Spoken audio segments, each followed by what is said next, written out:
Parents, welcome to घटना सूत्र। मैं हूँ दृष्टि जैन और अभी हम करेंगे 7 जुलाई 2025 के prelims as well as mains के क्वेश्चन जो आज के न्यूज़पेपर से रिलेटेड हैं।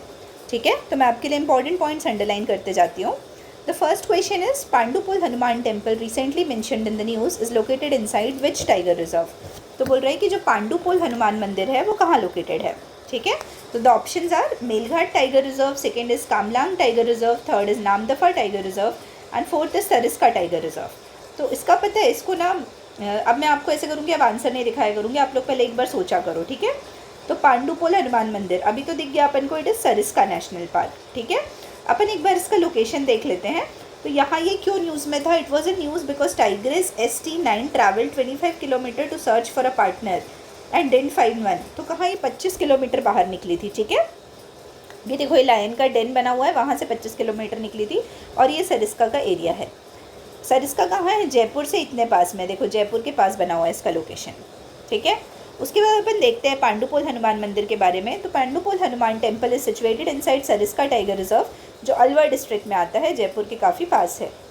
The temple is an important religious and tourist site with in the reserve. It is dedicated to lord Hanuman. अब सरिस्का टाइगर रिजर्व के बारे में देख लेते हैं। ये one of the India's well known tiger reserves है और प्रोजेक्ट टाइगर का पार्ट है और ये 800 स्क्वायर किलोमीटर का एरिया कवर करता है। ठीक है, अब टेरेन है जो सरिस्का का, ये ड्राई डिसिडियस फॉरेस्ट का है, रॉकी लैंडस्केप है और ग्रासलैंड्स है, टिपिकल ऑफ अरावली हिल्स।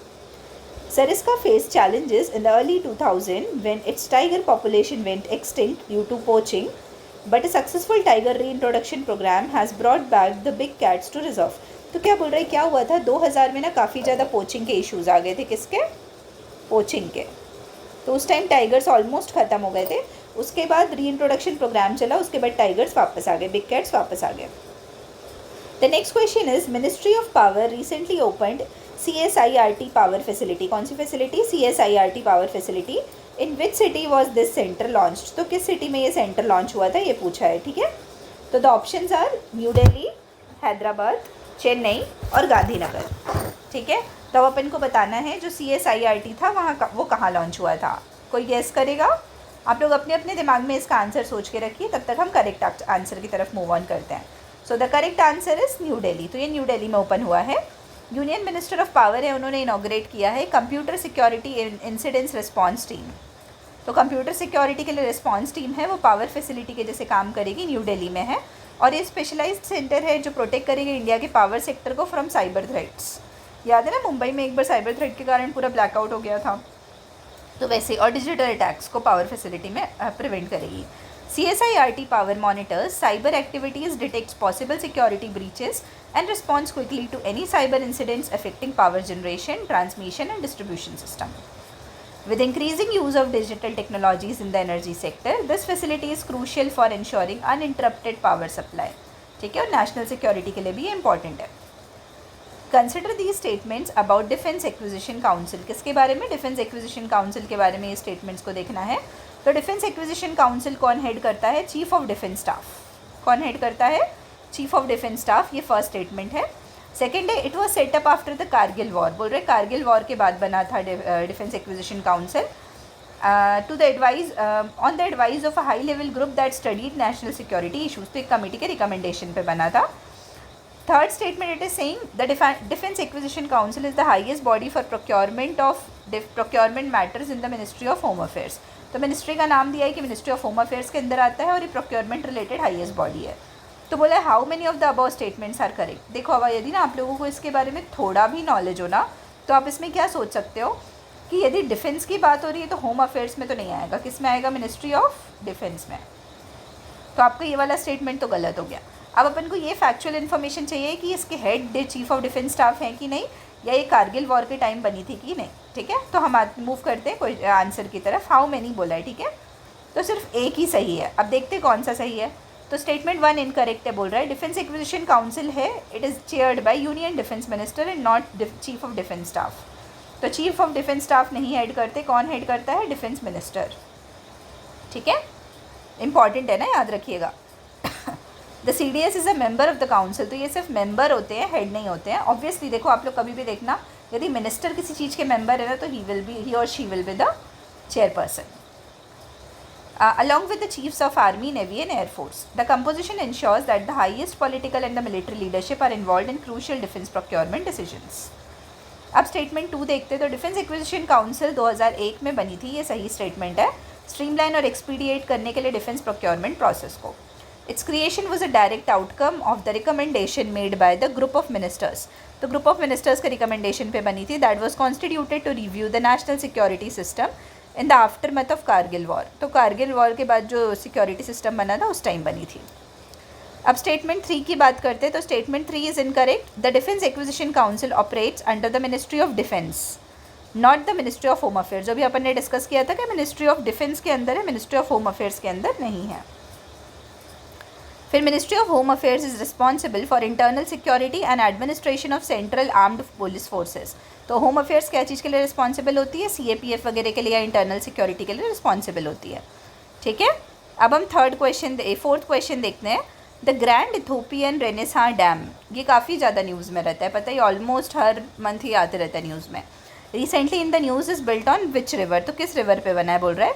तो blue Nile river, यांगसे river, Congo river या मेकोंग रिवर. देखो इसमें ना आप लोग बहुत ज़्यादा मतलब लॉजिकली खेल सकते हो. इथोपिया कहाँ है ये सोचो. इथोपिया सोचने से आपके 2-3 ऑप्शन तो ऐसे ही कट हो जाएंगे. जैसे इथोपिया आप लोगों को पता है ना कहाँ है कंट्री, अफ्रीका में है, तो यांगसे तो कट हो जाएगा, यांगसे आपका चाइना में है. कॉन्गो आप रख सकते हो, मेकोंग तो आपका ये म्यांमार इरावाड़ी के पास बहती है ना, तो ये कट जाएगा. तो अब इसमें आप करेक्ट ऑप्शन आप कॉन्गो देखना है और ब्लू नाइल देखना है. तो अब आप कॉन्गो और इथोपिया का भी लोकेशन देखोगे ना, उससे भी आपको समझ आ जाएगा. सो the correct answer is blue Nile river. ठीक है. देखो आप लोग इथोपिया यहाँ पे है, इथोपिया इधर है, और कॉन्गो ना जैसे अभी ये अपना कौन सा साइड हुआ, ये अपना हुआ eastern side of Africa. Congo western side of Africa में है, मतलब ये है, बट ये जाता कहाँ तक है? पूरा वेस्टर्न साइड ऑफ अफ्रीका तक. ठीक है. तो correct answer is blue Nile river. अब इसमें हम देखते हैं ब्लू नाइल रिवर में कि grand Ethiopian renaissance dam is constructed on blue Nile river in Ethiopia to generate over 6000 megawatts of hydroelectric power, making it Africa's largest dam project. तो Africa का largest dam project हो जाता है ये.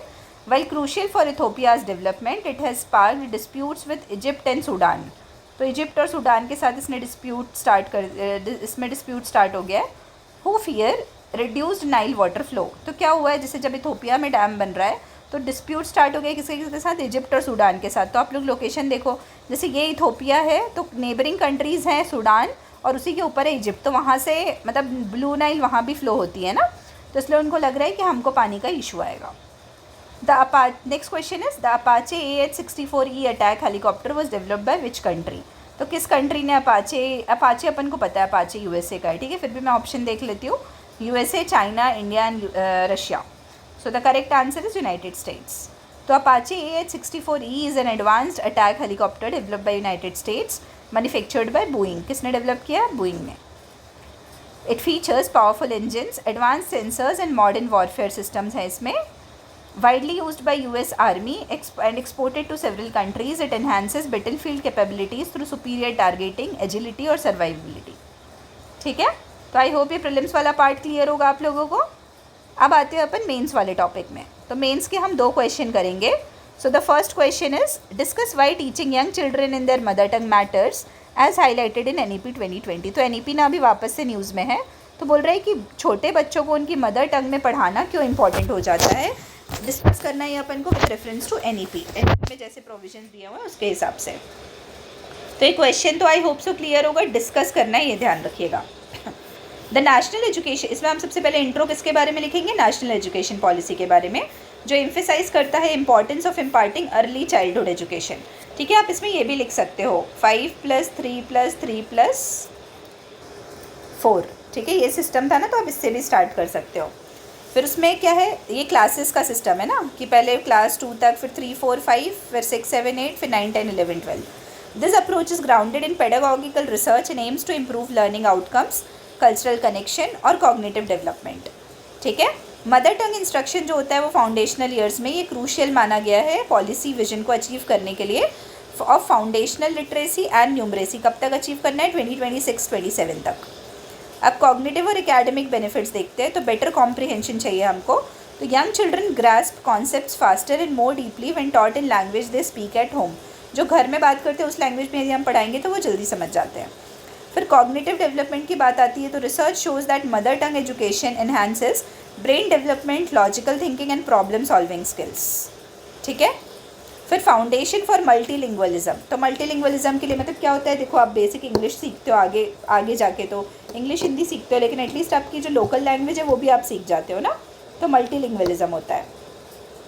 फिर cultural and emotional benefits, तो cultural identity associated होती है, अपने वो प्राइड कैरी करते हैं अपने उसमें लैंग्वेज में। फिर emotional security, children feel more confident, less anxious and more engaged, मतलब कॉन्फिडेंट फील करते हैं वो। ठीक है, यदि फेमिलियर लैंग्वेज में उनको पढ़ाई की जाए, कराई जाए तो। इसीलिए देखना, आप नोटिस करना कि इनिशियल क्लासेस में बोला जाता है वर्नाकुलर लैंग्वेज में पढ़ाने, है ना।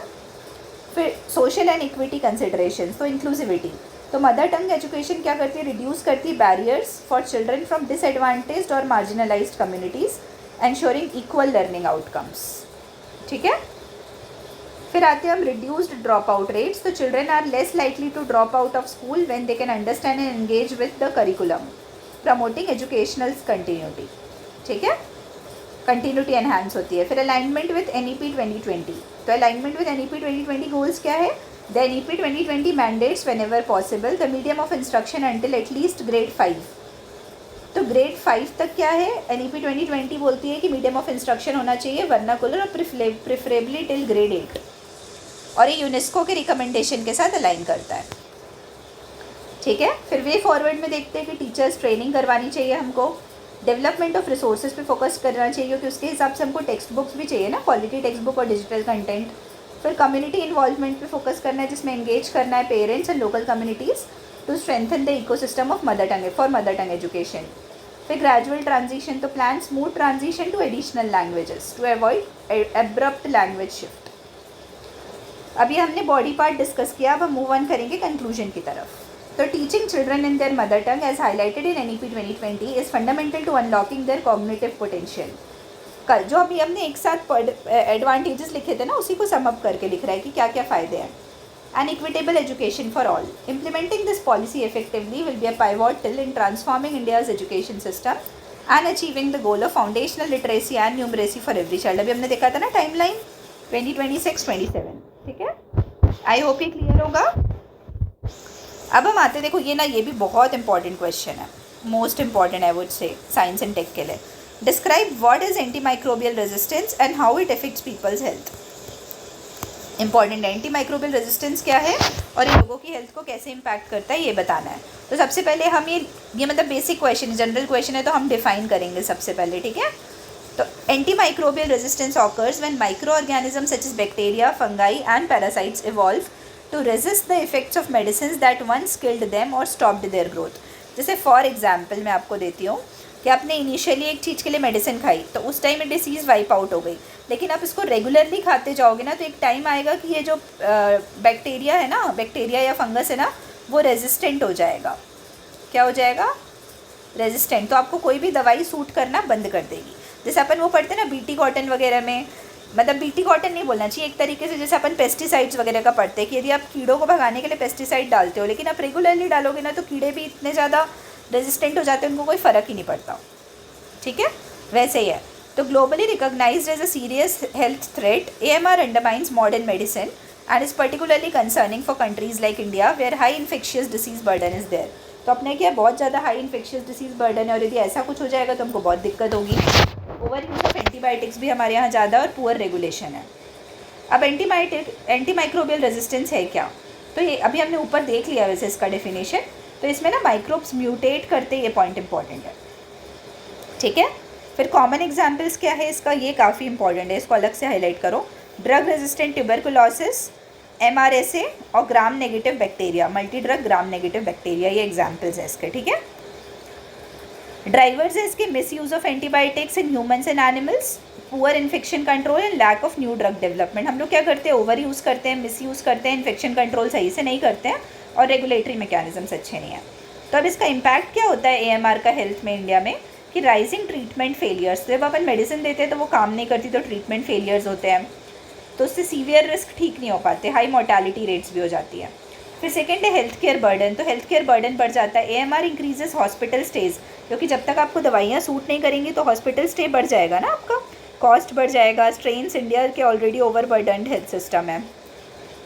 फिर threat to surgeries and treatment, क्योंकि देखो जब सर्जरी वगैरह होती है उस टाइम आपको काफ़ी सारे मेडिकेशंस दिए जाते हैं और वो यदि आपके ऊपर काम नहीं करेंगे तो सर्जरीज इनफेक्टिव हो जाएंगी, जैसे कैंसर, कीमोथेरेपी, ऑर्गन ट्रांसप्लांट्स, ये सब। फिर पब्लिक हेल्थ थ्रेट की बात करते हैं तो India has high rates of drug resistant TB and other infections posing risk of rapid community and hospital spread. ठीक है। फिर फिफ्थ है कि इकोनॉमिक कॉन्सिक्वेंसेस, तो AMR रिलेटेड डिसीजेस क्या करते हैं, रिड्यूस कर देते हैं वर्कफोर्स की प्रोडक्टिविटी को and can push families into poverty. तो वर्कफोर्स प्रोडक्टिविटी, देखो आपकी तबीयत खराब रहेगी तो आप कहाँ काम कर पाओगे। ठीक है, आई होप ये क्लियर होगा। फिर specific challenges in India, India के हिसाब से यदि हम देखें तो ओवर द काउंटर सेल्स, तो ओवर द काउंटर मतलब जैसे आप गए जैसे मेडिकल शॉप, आपने बोला मेरा सिर दर्द हो रहा है, उसने सेरिडॉन दे दी। आपने बोला मुझे फीवर आ रहा है, उसने पैरासीटामॉल दे दी मेडिकल वाले ने, तो आप डायरेक्ट वो ले लेते हो, आप डॉक्टर से कहाँ कंसल्ट करते हो, तो इससे मिसयूज़ होता है। फिर पुअर सैनिटेशन और हाइजीन है, तो मतलब वहाँ बैक्टीरिया की ग्रोथ होती रहती है। एग्रीकल्चरल यूज़, तो एंटीबायोटिक्स का हम एग्रीकल्चर में लाइफ स्टॉक में यूज़ करते हैं, जैसे कॉलिस्टीन आया था उस टाइम बीच में न्यूज़ में। फिर लिमिटेड सर्विलेंस, मैं यहाँ पे कॉलिस्टीन का नाम लिख देती हूँ, ठीक है, यदि आप लोगों को किसी को लिखना होगा एग्जाम्पल में तो कॉलिस्टीन।